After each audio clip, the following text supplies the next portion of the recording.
हम मीनू झा गोर लगै छी समस्त मिथिलावासी के। एकटा ओठंगर कुटक अलग गीत लऽ कऽ उपस्थित छी। कोशिश करै छी सब गोटे के नीक लागे। धन्यवाद। जय मिथिला, जय मैथिली। रसिया से धान कुटाबथी है मिथिला नर नारी। रसिया से धान कुटाबथी है मिथिला नर नारी।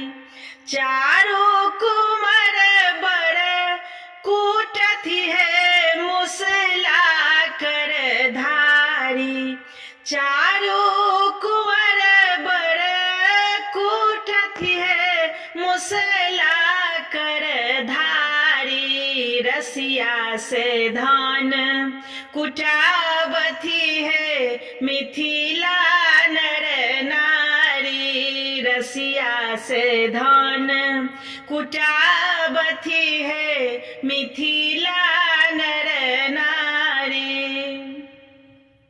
निरखी परस परमुस कथी है बेबस ससुरारी। निरखी परस पर मुस कथी है बेबस ससुरारी। आजू हो बड़ सोचथु है ब्याह सो विध भारी। आजू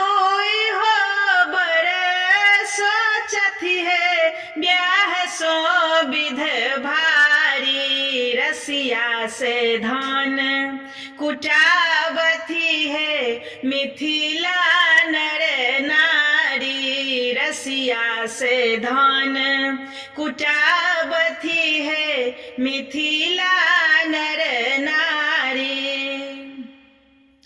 आनंद लता इहो गाबथी है भोगल पदचारी।